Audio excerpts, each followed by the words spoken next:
So we got a guest, by the way. So this is going to be exciting. Let's see.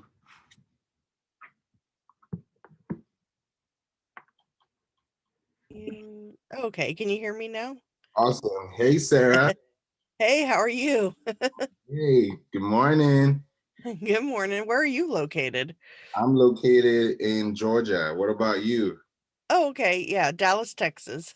Okay, nice, nice. Awesome. First of all, it's a pleasure meeting you. Oh, you too. Thank you. You're welcome. I was actually listening to your podcast when we first spoke, Oh, and uh-huh. I was like, let me key in, let me listen to what she's talking about. And there were some really great points out there. So it's really, really good that everybody has that niche, and at the same Mm. time there's still that broad aspect to bring into the reality of the certain types of methods to make it work for everybody. Oh, well, thank you. And I think you did a review, didn't you? Yes. Yeah, I saw that and I was like, oh, that's neat. And thank you. You're welcome. Welcome to the playroom, first of all. Thanks for having me. You're welcome. You're welcome. So, for the benefit of those who are listening in, it would be great for you to, let them know who you are. I'll leave the floor to you before we get in so that, they can have an idea because who is she? What is he talking about? So, let's hear it from you. Oh, okay. So just kind of a background. Yeah, just a little bit. Just like let me know, like, why you're even doing podcasting. What is the passion? What are the things that you really tackle so that when they come to your podcast, they'll be like, okay, yeah, this is why you rated or reviewed like this. Yeah, so my podcast is called Frugalpreneur, Building a Business on a Bootstrap Budget. And it's basically it kind of covers a bunch of different ways that people can make money online specifically. Just the different tools and resources that you need to start a business and operate it on a budget. And then I talk with different people in different areas of online businesses. Okay. Um, yeah, whether it's like even podcasting or self-publishing or drop shipping or blogging, just different things that people can do online to make money on a budget, basically. Nice. And what are the things that you realize that cuts across everybody as far as budgeting and conversions? As far as like, you mean as far as like what people can, I guess what do you mean specifically? Okay, specifically, I would say like what do you realize that most people need the most when it comes to creating material that converts? Oh, okay. Well, definitely an email list and then some sort of lead magnet as well. Um, like whether it be a free PDF or checklist or um, cheat sheet. There's a bunch of different things you can do to create like a free lead magnet, basically, and then to grow your email list that way. And I think that's the main way to get started, really. Mm, yeah, exactly. Email list is a great platform because we use it a lot, but sometimes we don't really know the power behind it. And that's the Hmm. thing. I think people are like, oh, your email, okay, that's like your phone number, right? It's like, no, it's more like your ticket. you know but I feel like also that idea, that awareness is still very, it's not heard of. People don't really talk about email marketing. It's social media marketing, and it's like, okay, you forgot about the emails. Why? Hmm. Yeah, because with social media, which you should be doing that too, but that's like rented land, basically. You never know what's going to happen with like Facebook and the others, like whether they're even around in 10 years or even if they are, like the algorithm changes and yeah, just the visibility on there. Like if you post something to your page, your business page anyway, I think only like 2% of people on your page see it, and without boosting it or paying for ads. So yeah, definitely having an email list so that you can market through your emails, and then if something happens to Facebook or whatever social platform, then you're able to continue to reach out to those people. Yeah, definitely. And I also think when you build that interest, when you build that certainty that, hey, this is what I'm telling you, this is what it does. Okay, does it work? Yes, this is what people say. So it's like a recurring factor that repeats the same message. And when someone sees it, they're like, okay, he knows what he's talking about. She knows what she's talking about. But some people just unsubscribe, you know? So Mhm. that happens. But at the same time, does that bother you? Does that go in your way of saying things, or does that even help you segment further? As far as when people unsubscribe, Yeah. um, I think initially the first few times that happens, you're kind of disappointed, but then I've heard people say to actually view that as a good thing because that's like segmenting, like you said, your list even more. Or like if someone is unsubscribing, then obviously they're not your ideal customer, basically, or follower. And so, well, and plus the fact subscribers use of it is to have an email marketing platform. So if they unsubscribe, then that's one less person to pay for, I guess. But um yeah, so it's them weeding themselves out, basically. Yeah. Yeah. And when they weed themselves out, it's like you're now giving more room to be more explanatory with your detail. And that's also Mhm. with messaging as well. So even with podcasting, how does that go with your email list and business? How does that play together? Um, as far as, like, growing an email list with a podcast? Yes, for you. Okay. Yeah, so at the beginning of every podcast, I have a call to action. Um, I basically say, "If you haven't already, please be sure to get my books for free, the PDF version, by going to thesarahstjohn.com/free." And so it's like a call to action there right at the beginning before the episode starts, so people are gonna hear it versus putting it, maybe at the end or whatever. And then people it directs them to that website, and then they sign up, put in their email, and it'll give them my 3 books for free. So, I mean, you could do it a few different ways, but Yeah. that's the way I do it, and I find that that's for me, that's been the best option. Great. That's great because I think podcasting for business is a very key factor because you're able to translate your message like now personal radio, if that makes sense. You know, Mhm, now you're able to say, okay, hey guys, I know you're listening. Thank you so much for listening. You know, you're actually listening to what I just said. And then you feel that emotion because now we care about the fact that we're presenting this to you. So it's that connection, it's that value, it's that voice. And when you hear someone's voice so many times, you'll be like, yeah, I understand, you know? So mhm, much cleaner and the message is sent faster. mhm. Yeah. Yeah. Yeah, those are good points. Do you do, like, a lead magnet or call to action with your podcast? Yes and no, because I feel like these days with my podcast, it's like the We Don't Play podcast has just taken its own form, whereby in the beginning, you know, as you listen to podcasts, you already know what's about to happen because there's a talk about, you know, why podcast is friendly, you know. So you're already keying in to the fact that, okay, yeah, this is a platform I'm using to distribute, and people want to be like, oh, how did you make your podcast over there? Go to Anchor. You know, I'm not trying to say, oh, this is my podcast. Everybody has a podcast. So what makes your podcast and then a different podcast from somebody else? So when somebody listens to one episode, they like it, they listen to the second one, they like it, they're like, okay, you have 50 more. Wow, where was I? you know. Mm. Now it's that kind of like catch up. And it's the same thing with music because I'm into music and that's how it all started for me, you know. So I started off playing the drums, and then at the age of 6 self-taught, and then started building, and then I started enjoying the art of music.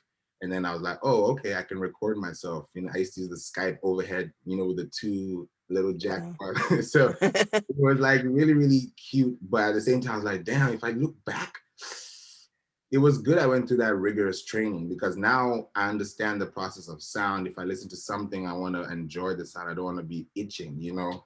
So Mm.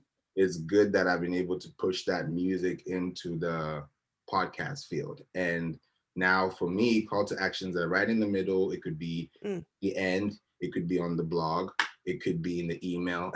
You know, at some point you're gonna hear it rotating, because by the time you're hearing maybe one or two, three episodes, you know exactly where to go. Nowadays, I'm like, check out playing.online. And when I say it, people go, but I also look at my stats and I'm like, I'm actually getting my biggest traffic from direct. So people are literally typing it in. So I'm like, Oh. wow, this is great feedback, because I'm very much into brand analytics. So Mm. I go into detail when it comes to looking at your Google Analytics, matching that to your Pinterest Analytics, matching that to your Facebook status, you know, your algorithms. People are like, oh, when's the best time to post? Every day, every time. Because if you now go with what the algorithm is giving you, now you're trying to race the algorithm, and now you're trying to fit in, because now you're not being too creative. Now you're trying to be instantaneous, you know. Mm. So now you have to maintain that and then it's a process. But I'm like, wait, what if I just sit back, do nothing, watch it grow, post something, and then start trickling it down? And then I'm like, wow, people actually respond, because the effect of posting happens after you post, not when you post.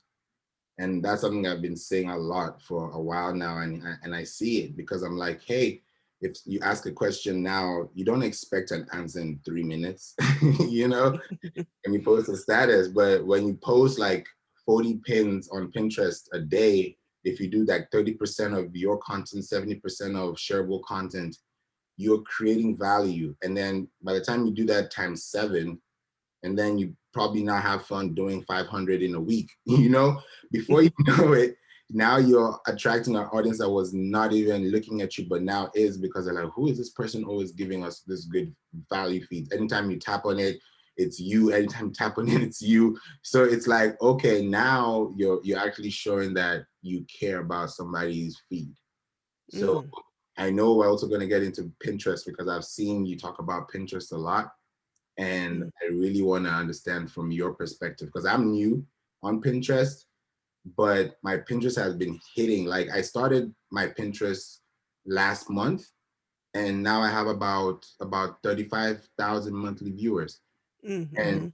it is dumbfound me. I'm like, what happened here? You know, like, and it's scary, but at the same time, it's like, oh, so this is an actual SEO search engine, because I'm very much into SEO, because I do that for my website, I do that for other websites too. So I know exactly what the trends are, and Pinterest gives it to you for free. And then you also have different platforms where you can be able to connect. So for you, how do you build that Pinterest, podcast, email list, social media? What's it like for you? I really want to know.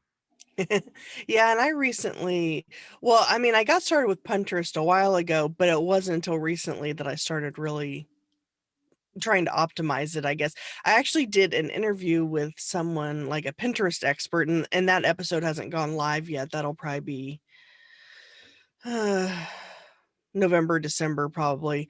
Um, and yeah, that's going to be like an hour-long episode. That she gave a lot of good. Her name's Catherine Morehouse.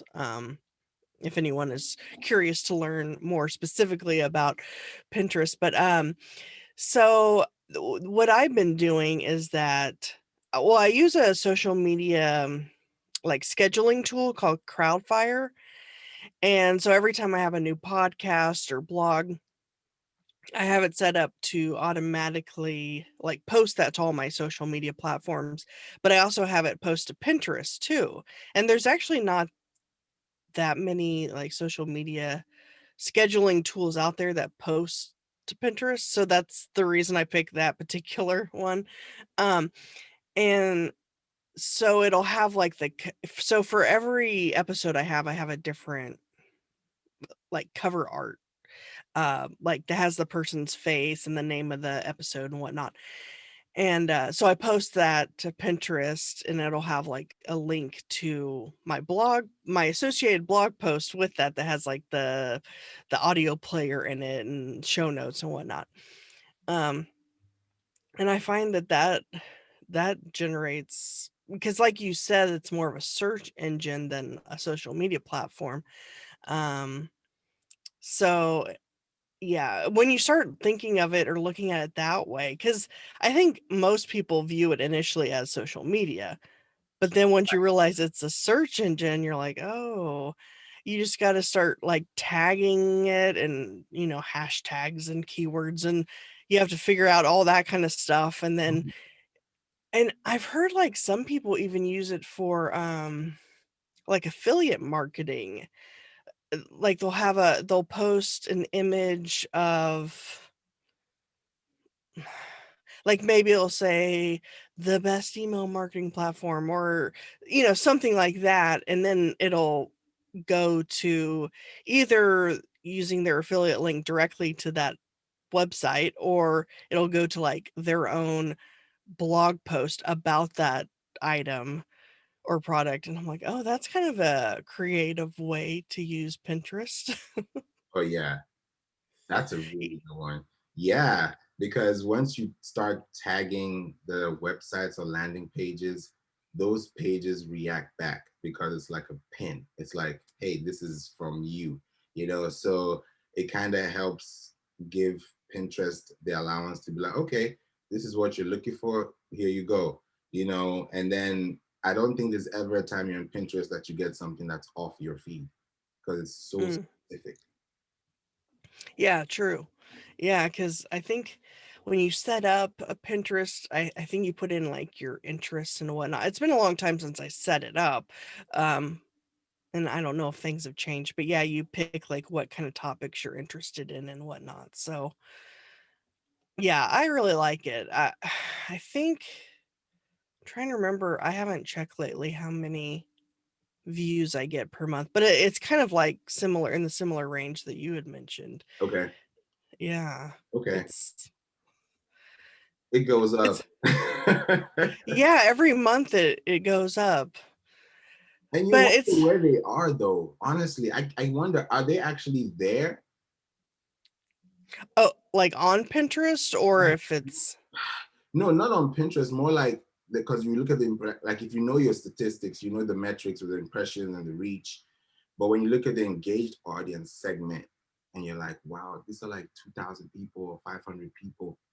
Are they actually mm. there? Because they don't follow you per se. Yeah, that's the weird thing, because I only have, I think, like 10 followers or something. Right. Um, so it's interesting. It's like a lot of people see your stuff, but they don't necessarily follow you usually. Um, and I actually just in the past week or two tried my first Pinterest ad for my new book, a free PDF version of it. Um, uh, it's hard to tell. I can't tell if that's doing that well. I mean, I think it's getting a lot of impressions, but then how, like, the analytics they're not as detailed as I'd like them to be. Right. That's something I noticed too, because when you think about the impressions, the close-ups, they call them the close-ups, and you're like the saves. People like to save it, they like to see it, they like to enjoy the view when they click on it, but the conversion of actually buying into it or downloading it is different. So Yeah. it plays a different role. And I think it's because the only way, and that's something I'm still yet to find out with Pinterest, but I hopefully think that that's the solution, is that if you really want to sell, then you have to connect your website to Pinterest as a tag one, and then two as a product. So that when you now Mm. log in, people will see created and saved, but they're going to see shop. When they click on shop, now they can actually shop out. If that makes sense. Oh, yeah. Yeah, because I was using Pinterest back when I was doing drop shipping. I used it because I was doing like baby onesies and stuff for my drop Okay, shipping. that's nice. And so, like, I'd have a pin for every little onesie and whatnot. Um, and I, and it would lead, yeah, each pin led to that particular item the, in my car or shop. So, yeah, I could do that with the business one or the podcast one, maybe. Interesting. I'll have to look at that. Okay, okay. That's a definite one because I feel like these are areas that people haven't really focused much into. And it's amazing how Pinterest is because I look at it and I'm like, one day this thing's gonna be 100,000 monthly followers, then 500, then a million, and you're like, okay, so what are you guys doing with this information? So I think as the creator, it's literally based on the person who is managing that business Pinterest account, and especially because now with business Pinterest you can put videos, which doesn't Hmm, happen on normal Pinterest accounts. That's why I think for me I didn't even like Pinterest in the first place. But when I started doing like keyword research, SEO treatments, I started seeing a lot of Facebook and a lot of Pinterest. And I was like, why is Pinterest here and not LinkedIn and not Twitter?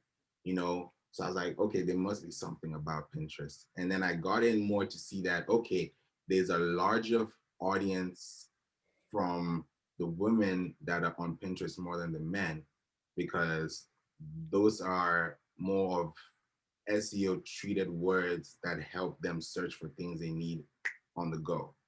mm-hmm. This is the decor I need. This is the kind of outspace living room. This is how to cook chicken. Like Mm-hmm. very basic but fundamental things that Mm-hmm. help you. And then sometimes Pinterest tells you, hey, somebody tried this pin that you saved, and you're like, what? And I actually see someone making a whole potato bread, and I'm like, what? Somebody actually took time to make this because I saved it. What if I didn't save it? Would that person have cooked it that day? So it makes me feel like, wow, this is actually engaging. But they don't really tell you per se. It just gives that information. And then if you use it to your advantage, like you said, affiliate marketing, or send them to YouTube, or you send them to your podcast, or you just send them to the same link tree, before you know it, they'll be like, okay, now I'm used to this link tree. Now, what else is here? And then it just opens a whole new conversation. Mm-hmm. Yeah, I think the possibilities are probably endless. And after interviewing her, and I still need to listen back to it and edit it and put it out, but I'm sure I'll learn even more stuff listening to it the second time. But I was just like, oh man, there's so many things that I'm not doing that I could be doing and should be doing. Yeah, because it's basically like Google, but with images, I guess. It's kind of what it is. Right, exactly. And the faster it gets to that, the quicker the message is displayed and then it's retained. Because Mm, now you want to save it, you want to download the image, you want to check the website. And some people don't even know that you can click on the pictures. Sometimes mm, some people just don't know that. It's amazing because no one says click. It's either visit or save. But when you click on visit, yeah, it goes, but people just like to swipe, swipe, swipe. So mm, something really catches your attention, you'll probably pause for like 2, 3 seconds and be like, okay, let me visit this. And then if it's not something that interests you, you keep going. So it's like, how can I keep that engagement? And one of the things I also realized for my audience is that based on the people listening, based on the type of people listening, and then looking at the analytics, I'm like, these people actually want to live a healthy lifestyle. mm, So you look at some of the episodes I talk about, especially now with the immune system, with everything going on, you have to be strong, you have to be prayerful, you have to be very faith driven to be like, okay, this is what I have to do to stay sane. so that I don't go crazy.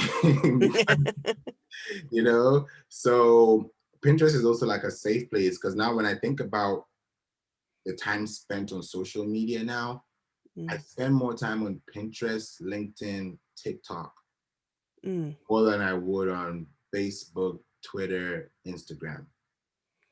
Yeah, well, and I kind of feel like Facebook and Instagram and Twitter, yeah, that they're kind of like boring at this point. Like, I um I haven't really, well, I think I started a TikTok, but then I didn't really get into, like, I would view videos, but I wasn't really doing my own, so I kind of fell off that bandwagon. But as far as like I've been, yeah, Pinterest and LinkedIn, I think especially if you're in like the business or like the B2B space, I think LinkedIn is really good, um, Yeah. for connections and whatnot. And then I was gonna say with Pinterest, it's like people can go directly to Pinterest and search whatever, but they could also just go to Google and search something, and a lot of times Pinterest will pop up as a result, like, a lot of people use it for recipes or whatever, so, like, how to cook whatever, and one of the first few results might be a Pinterest result taking you to Pinterest, so it's like, "Oh, wow." Yeah. Speaking of how to, there's something I'm trying to figure out. I don't know how it works, but there's some pages on Pinterest that actually have ingredients like bakeries and all this nice eateries and recipes. Some don't, but some do. And you're like, how did this one get this? You Mm, know, and it's interesting because either it's tailored or maybe by email request, I don't know, but I'm still, that's something I want to tap into for a client, who is working out a lot of great eateries. Shout out to the guy, she bakes, and she makes amazing organic bread, cakes, cupcakes, all this amazing dishes. You're like, oh, this is such a memorable cake. When you see a cake on a picture, you're like, wow, that party must have been bomb. That's the kind of image it brings with her brand unique value proposition. So it's amazing to see that, when you look at pins and you're like, ooh, that's another nice cake, but this is a recipe, you're like, oh, this person took time to say this. Thank you. Then they're gonna now engage because they'll be like, what else do you know? And then mm, Instagram, if you put all those captions, people are not gonna read that.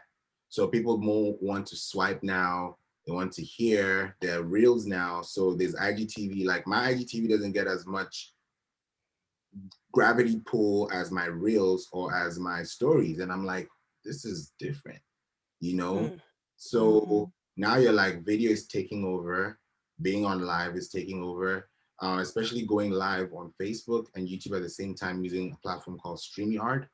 It's mm. amazing because I've been able to help churches, also individuals who just want to voice. My family, my mom too. She's also out there, and she's really really using like Streamyard to push the ministry. And my dad too is doing that. So it's amazing to see how social media now is so personal, like the way it is right now. And I didn't even get a chance to even ask you where yeah, you said Dallas, but like in terms of like your your space and your podcast growth, do you see it happening within Dallas, or do you see audiences outside and you're like, okay, maybe I have a stronger pull outside the city than it is in?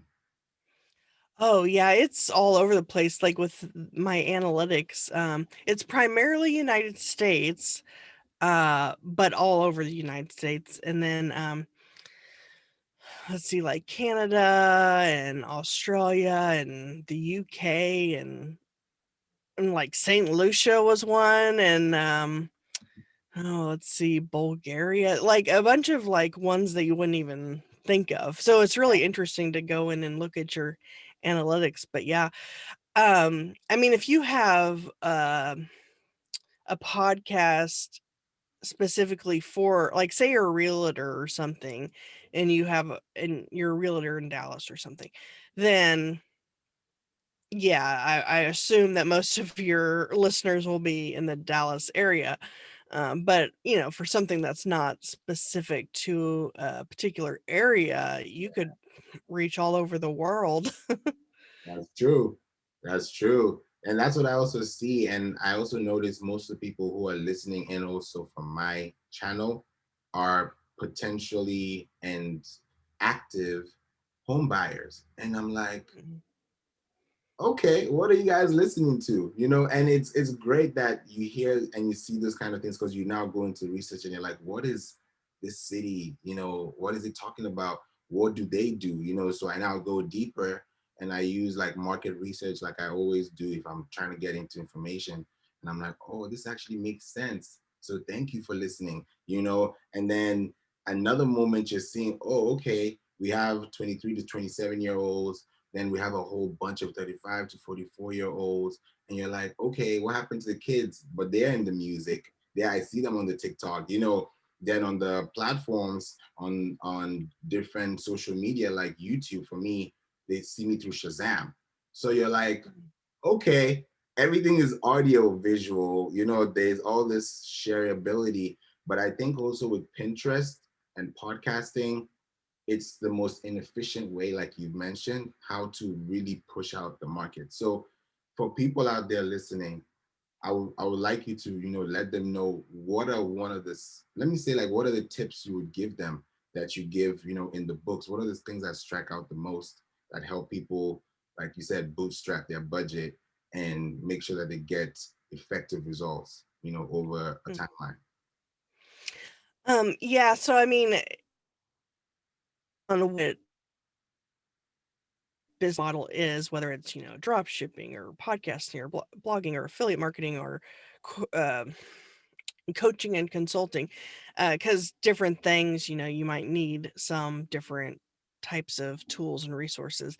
But for the most part, across the board, obviously, a website. I think a website is important because I know people who just have a Facebook for their business, but like we talked about earlier, that's rented land and Facebook could disappear or change their algorithms or remove you or who knows what. And so you need to have a website that you own, and you could do that for free. I mean, well, you have to get a domain, which you can get for $1 at oneandone.com. That's where I get my domains. And then the website you could do a free one through WordPress. You do have to pay for hosting, which is, maybe $3 or $5 a month. And I use SiteGround for that. But there's a million options out there. And then, you could create a logo for free in Canva or for like $5 and Fiverr, hire someone. Um, and then email marketing, uh, I would say, so after you get your website set up and all that, then email marketing, which the one I just found this one and I really like it. It's actually free up to like 3,000 subscribers. And then after that, it's like, I think like $10 one time fee per thousand. Um, and it's called SendFox. And what I like about it, especially for content creators like podcasters, bloggers, and YouTubers, is that you can put in your YouTube link or your blog or podcast RSS feed, and it'll automatically generate a weekly newsletter with your latest podcast episode, your latest blogs, and whatnot, and send it out. And it just saves a lot of time, and it's free. So that's what I use. Another good one is MailerLite. They have a free plan. Um, and then there's MailChimp, which has a free plan as well, but I don't like them as much. So there's a few free options out there. And then let's see, like a social media management and scheduling tool. I use Crowdfire, and there's a few out there like Buffer and whatnot. Crowdfire is $10 a month. Well, they do have a free plan, but if you want to use Pinterest specifically, it's $10 a month to get on the plan that has Pinterest. Um, so so let's see. the website is free, the domain's $1, the logo could be free or $5. Like email marketing's free, the social media scheduling. I mean, you could start really affordably with just those, few things. And then, go from there. Like obviously if you're doing a podcast, then you need podcast hosting Yeah. uh, and all of that. But yeah, I think any kind of online business for the most part is pretty affordable because you don't have all the overhead costs of you generally don't have like a storefront or an office space or anything like that. You run it all from home. Mm. Um, and then like if you were doing drop shipping, well then you don't have inventory either. So it's yeah. Yeah, I because I started out not in online businesses. I started a photography business initially, but Mm. the overhead costs though. I mean, just continuing to manage and maintain and upgrade camera equipment and lighting and just all of that, it just gets expensive. So I switched to an online model. Oh, an online model. Well, not for photography, but for just switching business from like a service base to online. So I did like drop shipping, affiliate marketing, Uh, all of that. okay. So I was gonna ask, would you always need to upgrade your lighting? Oh, for photography, I mean, obviously at a certain point things stop working. Yeah, so and then with like cameras, it's like they're always coming out with new ones that are even bigger and better. But the thing is like iPhones do such good photos now, or really any smartphone. And it's like, I don't know. It it was like I was doing weddings primarily and portraits, but when I was doing weddings, it was like all these people had their iPhones taking photos as well. And like I'd be taking like the group photo, Yeah. and they wouldn't know where to look because everyone is behind me with um their iPhones taking pictures, and it's like so then the bridal party would be like looking all over the place, and yeah. I can imagine the confusion going on. Wow. I feel like with photography, it can go so many ways because I do photography too. I do Oh, photography for my church. I do photography for events, for websites, especially with websites. I would highly recommend anybody using this website called compressor.io because mm, picture quality is great and they have lossy formats. You can be able to have at least 10 downloads per day. And not actually $10 per day, 10 a go. So if you actually want to, let's say, batch up your processing, you can do them in tens, and then you can be able to now compress those files into lossy formats, which of course have less KB size. And then when you upload them, it loads faster on your website. So of course that reduces your bounce rate. That makes your Google search results more effective because you have pictures that convert. So you can be able to do that. And also, if you're very location based, you can use geoimgr.com, and that's pretty much geoimager.com. And you can be able to actually locate your business. So if you have a local business, you can actually tag the longitude, latitude, and you can be able to use your alt keys and really, really get specific with your marketing and then upload that. And then the image is going to have an EXIF tag, EXIF tag. And then from there, you can be able to build your market. You say, okay, this is bakery, bakery, bakery. Before you know it, now anytime somebody's searching for something on Google and you have it on Pinterest, hello, you're gonna be mm. everywhere. So you don't have to use all these tools, but these are just essentials that would help you reach people in less time. And also for me, what I love about photography is that I actually studied it. And back in the day when you had to like actually let them dry, leave them in the Oh. room, I did that. And I was like, this is so cool. I was so grateful to have experienced that because now you just take a picture, flash out a picture, but you don't know what's going on inside. So for me to look at pictures, some of course were not always great because you're getting used to it. But now I'm like, okay, this is how to compress your images, and you can still use photography. But my photography is not like, oh, I'm booked every week. It's more like, this is what I need to use these photos for, and it serves its purpose. Like last week, there was a baby shower. I was there. This thing turned into a huge thing. If you look at the pictures, you'd be like, what was going on? It's amazing because pictures tell stories. So for me, I really do it as a passion more than, oh, I have to take 50 pictures and download them by tonight. It was more of less pressure and more pleasure. Hmm.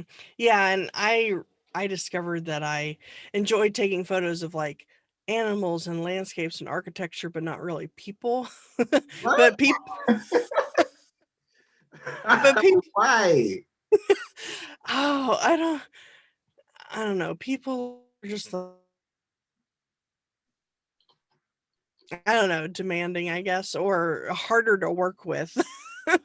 Oh, people are harder to work with. Hard, like, hmm, yeah, and so, and also that's where the money is, though, is with people like weddings and portraits and stuff. So, you know, but yeah, it was just so it was kind of a variety of reasons that I stopped doing that. But Because I'm thinking people management is actually hard. hmm. I can, like you just described, the bridal party, you're trying to let everybody focus and everybody's behind you. How do you tell everybody to stop taking pictures when everybody's trying to get the best moment, the best, caption, So it's like now you think about how to probably either still have the business and then have somebody as good as you or better than you run it. And then now you just manage it and say, okay, this is the picture that I need. This is the kind of shots I need so that you're not there all the time. Some people can come in and say, okay, this event is 3 hours. I'll be there 45 minutes before. I'll be there for about 30 minutes in between. I'll be there for probably another 30 to an hour before it ends. And then you capture all the events and then you go. Because you know Mm. that if I'm editing photos, I'm not going to edit 1,000 photos. And then you have to send them. And then when they get it, it's a huge file. They're like, oh, I can't download it. it, it's now like amazingly different. But now, like you said, with books, I don't know how people distribute, but what I've noticed is like on blurb.com, you can distribute to Amazon and amazing other platforms. But you also talk about books. So PDFs, how effective are those things when it comes to creating content in context? Well, I think they're useful because, I mean, you could do it as I use it for a lead magnet. Like I had mentioned, like at the beginning of my podcast, I mentioned, hey, go get my books for free, the PDF version anyway. Um, and so I use the digital form, um, like as a lead magnet, but then I also have the print form on Amazon. If people prefer the print form. Okay.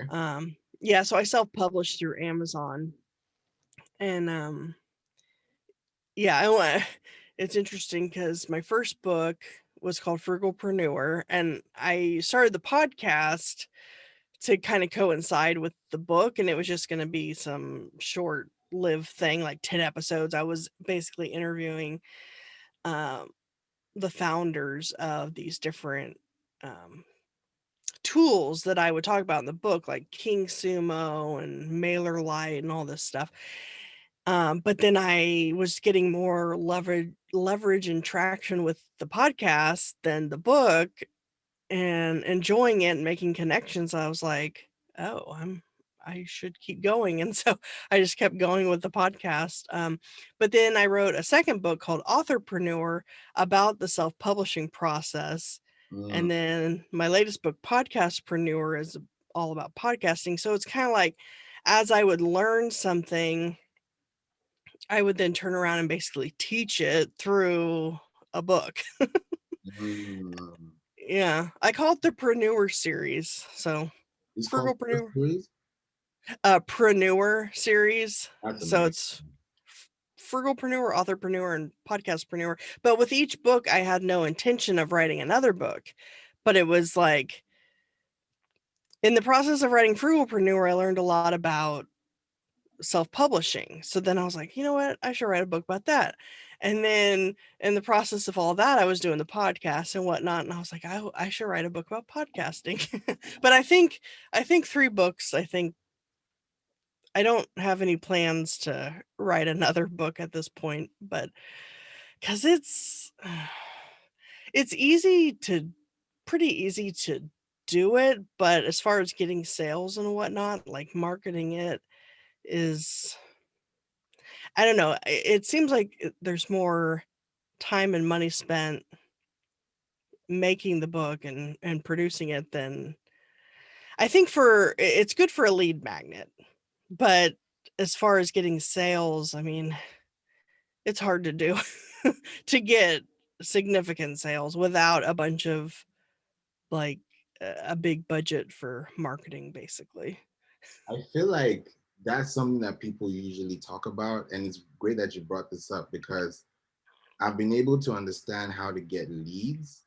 Like within this past 1 month, I was running Facebook ads for at least $5 a day, and then I bumped it up to about $10 a day, and I was able to get about 95 leads. You Mm, know, people you don't know, but when you look at the map, you're like, wow, this is where people really need this information. So now you segment again, and you're like, okay, so if I got 50% and 10% here, that means these people don't really know what I'm talking about, or they do, but there's not much information about it. So now you're able to leverage and say, okay, this is how to put this and that together. So with business, you're like, okay, how do you segment all this leads and then convert them into sales? So mostly what people do is you get this kind of leads, you've already attracted them, they've left you with the information, which means, hello, I'm expecting something from you. So that means when you expect something from them, it now shows interest. It shows ability to explain further. And then that way they're like, oh, okay. Because anybody who is being sold to, anybody that's in interest of something, has to understand it at least 8 to 12 times. And if you send an email 1, 2, 3, 4, 5, 6, 7, 8, by the time they've seen that, they're probably going to be like, okay, let me buy this and see what it's about. But before they have bought it, they have to have seen reviews, they must have seen some form of a story, must have seen the product, maybe somebody talking about it. It has to be tangible enough from an audio perspective that shows interest and says, okay, this is something I probably want to try. And then if it's a physical store, okay, I'm going to go there sometime if it's a pop-up shop. But if it's online, you can be like, okay, let's have a virtual conference, winner, gets it shipped, to their place. They can win a gift card.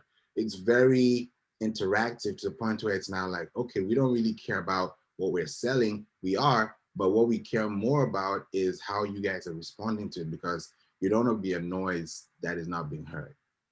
hmm Yeah. So, once they're on your email list, of course, deliver whatever the free thing is, like the book or the cheat sheet or whatever, and then have like some kind of email sequence set up to automatically start sending out emails. Mm, Mostly helpful emails or, but you can mention your products and services here and there. And then another thing I do actually to get leads is I do giveaways. Like every month it's usually a book. So mm, I'll do a monthly giveaway. Um, and I use King Sumo for that, which is also free. And and so people can, sign up to be entered to win whatever your item is, and then you can add those people to your email list. So that's another way of getting leads. And then with King Sumo, there's kind of a viral thing to it where if people share the giveaway on Facebook or whatever, or if they go watch your YouTube video or they go listen to your podcast, you can put a million different like things in there. yeah. It gives them more entries, so their chances of winning are greater.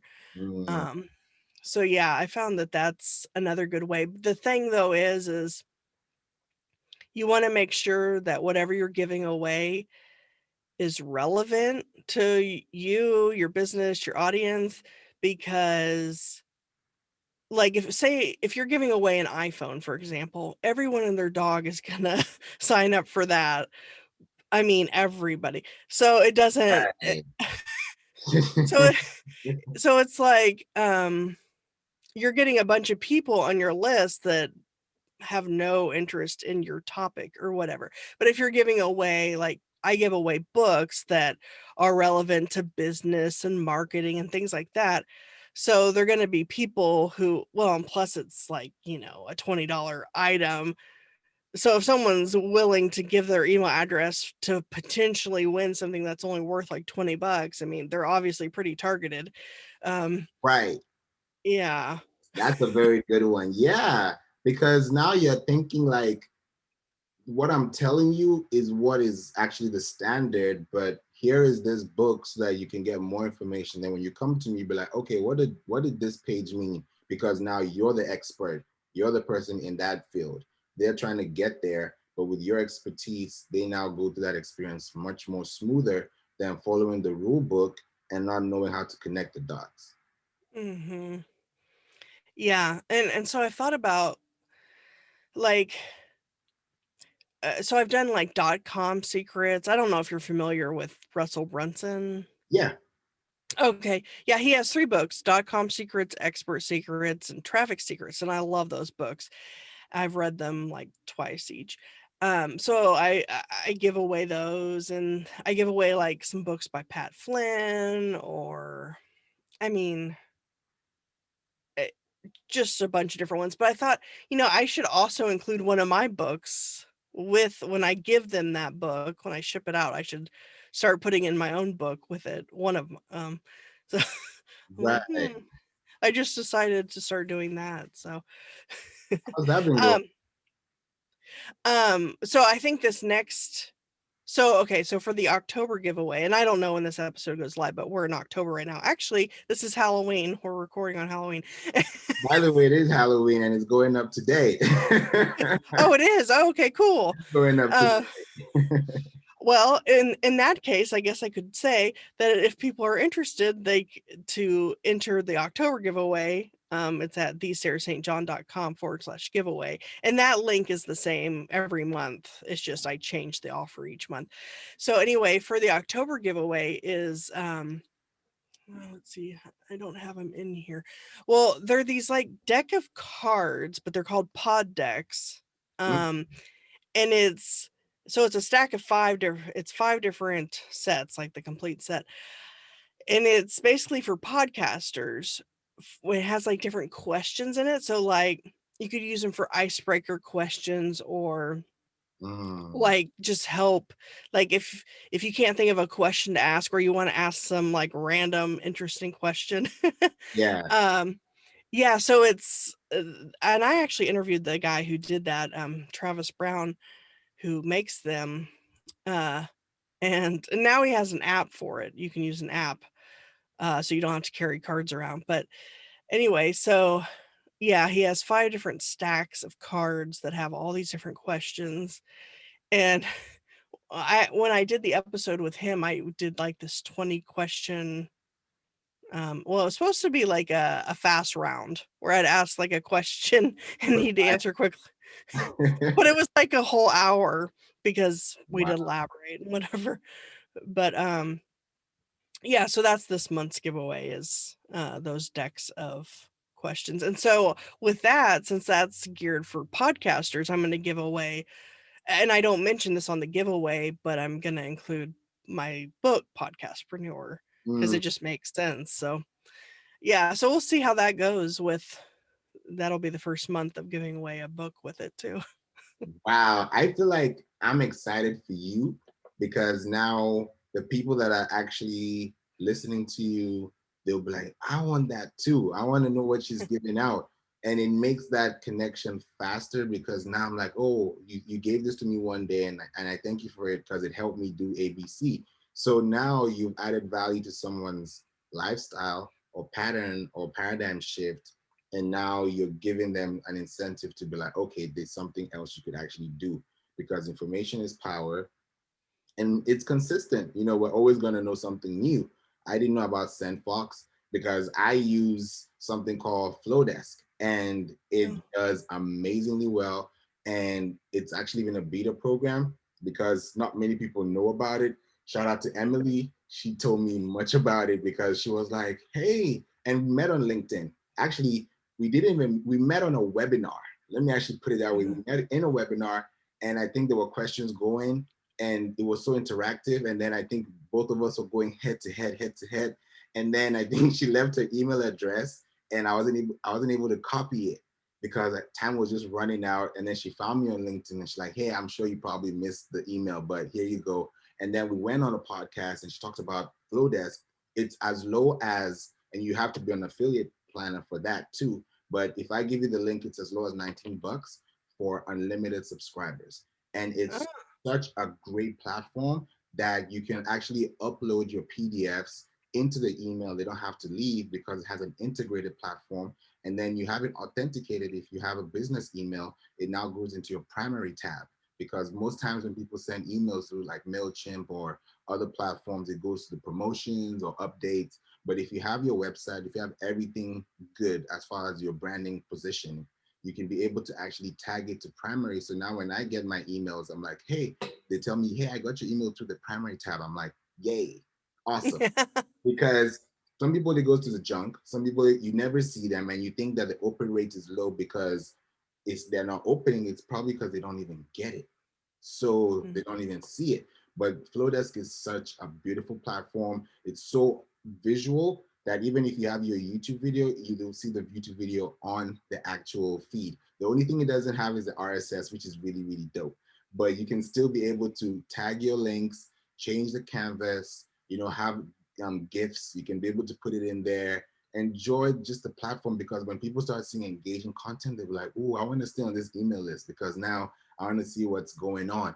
And it really helps with engagement because now it even tells you the last activity. You know how you can see on Facebook last seen 2 hours ago?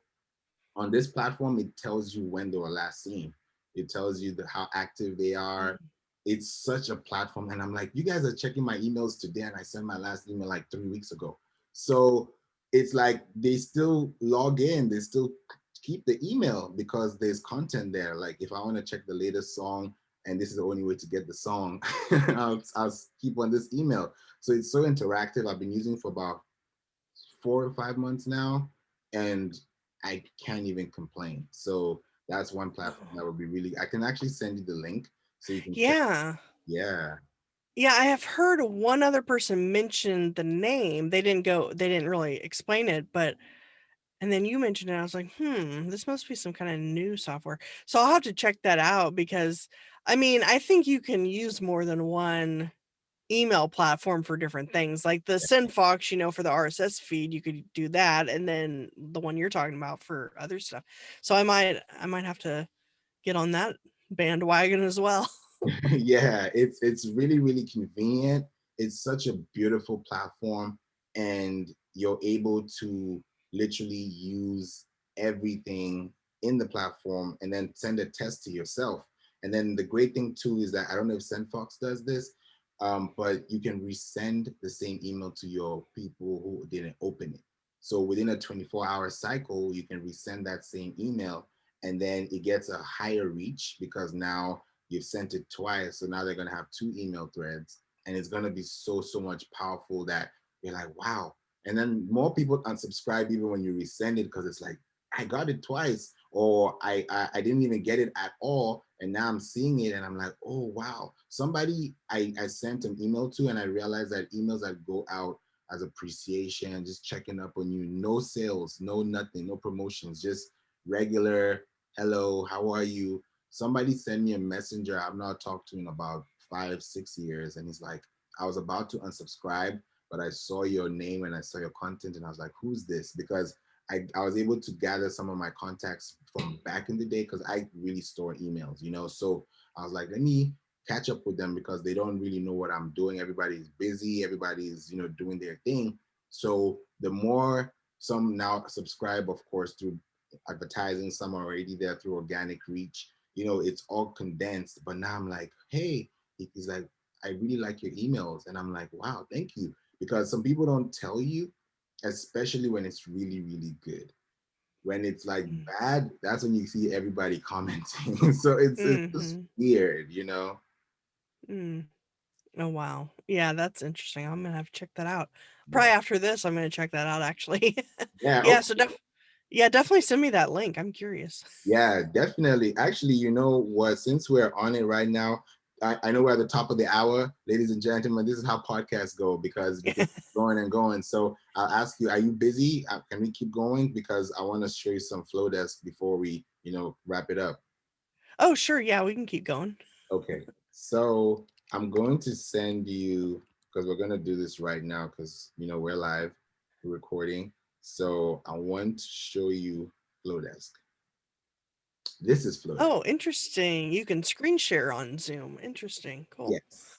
So you can use Flowdesk for your benefits. And I'm actually about to do a course because I give people courses on branding, business and branding, pro tips. I'm going to show you that too, just to let people know what to do with their business. What is your brand value? Are you a style brand? Are you a lifestyle brand? Are you a disruptive brand? Like, for example, a disruptive brand would be like Airbnb because Mm. they're doing the norm of being everybody has a house and everything, but they are doing it in form of business that has a different way of modeling. So that's a disruptive brand.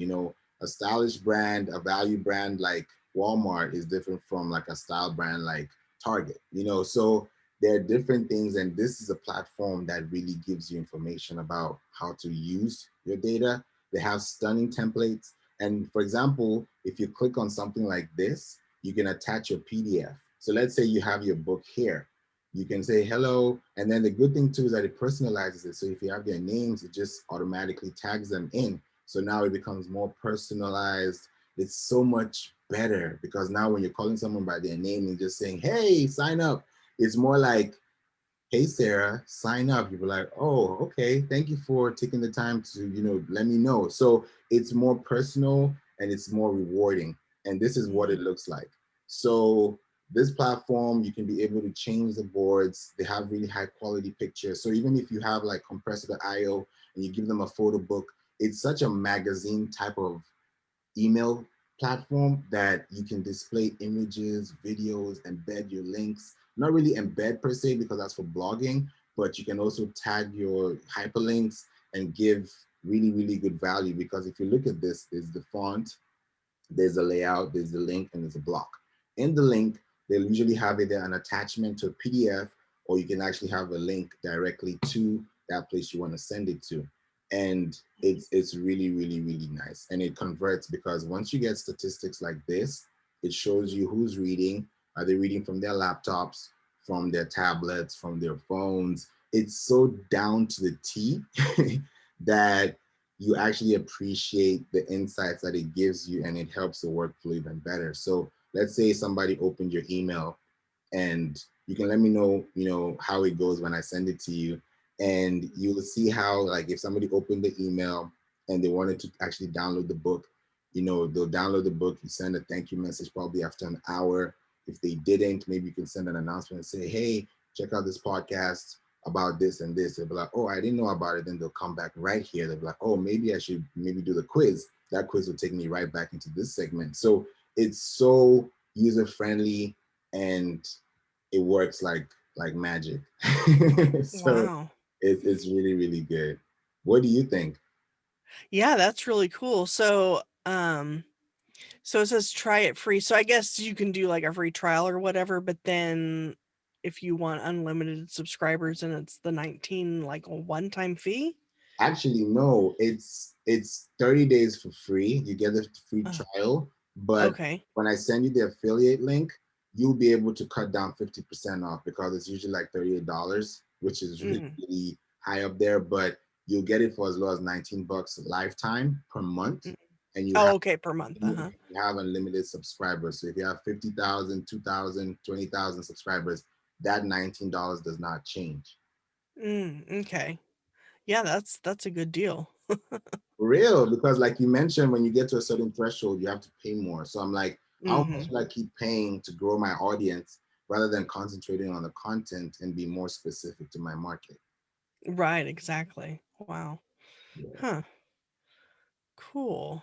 Exactly. So yeah, this has been a very very interesting, conversation. And shout out to Podmatch. I'll always say that because Mhm.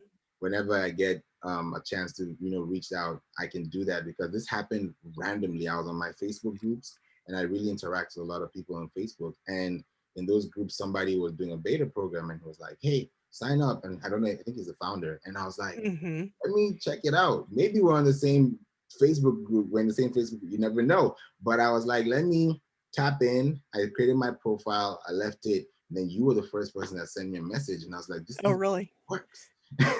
so, so Yeah, I yeah, Alex Sanfilippo. yes. Yeah, I actually did an episode with him talking about Podmatch because I thought it was so cool as well. Yeah, it saves so much time. It's like specifically marketed to you. And now before I even get on a podcast with you, I've probably checked out your podcast. I've checked out your website. So I'm more like ready for the interview or ready for the talk because now it's so much better. Mhm. Yeah, exactly. Yeah. Yeah, I check that thing like every day. Oh, really? Uh-huh. So what has been your before we go, what has been your experience? Because I'm still probably like a week or two old, in there. But how has your experience been when it comes to relating with people that you've not met, that kind of podcast flow? Yeah, I really enjoyed it. It's like he tweaks things, on the part where it says match, it's like I used to get matches and now it's not showing me matches anymore. So I just go to like find a guest or find a podcast or whatever and do it that way because sometimes you'll find people in there that would match anyway. But so for some reason the matching part hasn't been working lately for me, but I know it's still in beta, so Yeah. but Okay. I like how he's added like the review section. So like when you have a guest or vice versa, you can like leave a review on there. And I thought that was pretty interesting. Yeah. So Definitely. And every one of the ones I've talked to, it actually converts into a call. And because this is a second call, and I'm having another one next week with an amazing marketing genius. And mm, I'm excited to see what he's going to talk about because I'm like, these are people doing their own thing. And when you come onto a podcast, it's now where we're able to share ideas. We're not really selling anything, but we're giving you valuable information and be like, oh, I never knew that was existing. And now when you use it, you'll come back because you probably think all these other episodes have valued information. So yes, even one thing you also definitely inspired also for me too is the rating of the podcast. Because mm, you did rate this podcast.com forward yeah, slash, oh yeah. and mine is rate this podcast.com forward slash we don't play.